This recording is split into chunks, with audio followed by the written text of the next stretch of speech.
Okay. So in step one, we're going to look primarily at the verbs. The verb in step one is admitted. Now I'm going to show you something in the steps that's left out of all the steps except for two places, the word we. The most important word in the whole steps is we. We admitted. Admitted is the verb. We is the noun. We is assumed in each of the steps. We came, we made, we admitted, we were, we asked, we made, and we became. We made, we continued, we sought, we tried to carry. The only other place that we is in the 12th step. But we is the most important word here because we figured out we can't stay clean on our own. It's not a I, it's not a me, it's a we. So this we is assumed throughout. Back to step one, the verb is admitted. What does that mean? We said it out loud. We said it to another person. We did something wrong. We admitted that we did it. We took responsibility for it. That's what admitted is all about. What did we admit? We admitted we were powerless. It seems depressing. It is depressing. Because the true addict, the true alcoholic, got to a point in his life where he told himself he wasn't going to drink anymore, he wasn't going to use anymore, and then he did. And he figured out, I cannot seem to stop drinking. I cannot seem to stop using. I'm going to need some help. It's frightening, it's scary, it's embarrassing, it's horribly depressing, it's mortifying, it's horrifying to be powerless. But the truth is, we do have some power over some things. I have some power over deciding what I'm going to eat for breakfast. I have some power over deciding what I'm going to do today.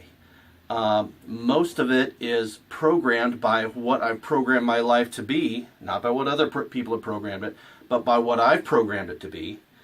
So if I program myself to do good things, I have more power than if I don't. And the whole point is to admit we don't have power over this one area of our life,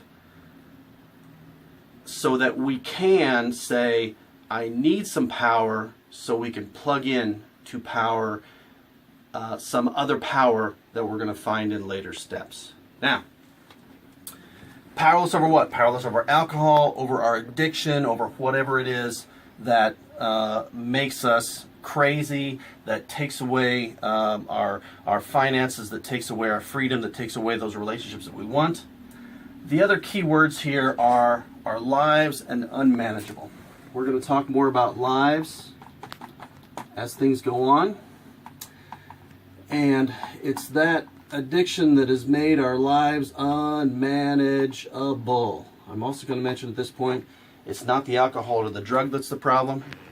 It's the product of the alcohol and the drug in our life that is the problem. Some people can have alcohol in their life and it doesn't cause a problem. Some people can have a little weed in their life and it doesn't cause a problem. But for me and the other addicts who come to this room, that drug has created financial problems, legal problems, relationship problems, physical problems, residential problems, recreational problems, spiritual problems, guilt. So those are the problems that make our life unmanageable. It's the result of the alcohol and the drugs that make our life unmanageable. I once read a definition of maturity that said, maturity is the ability to handle one's own affairs. If you can't handle your own affairs, your life has become unmanageable. If it's because of alcohol or drugs, these are the steps that are suggested to help you get out of it. There were a group of men back in the 20s and 30s who got clean and sober. And then they looked back on their life and they said, what did we do to get clean and sober?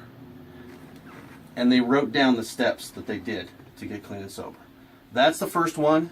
It's depressing, it's sad, it's horrifying, but the rest is going to give you hope. So that was the end of step one. Don't forget, don't stop at just the end of step one. Keep going on to step two. And if you have any questions, you'll find me on theclearviewcenter.com under contacts. Give me a call.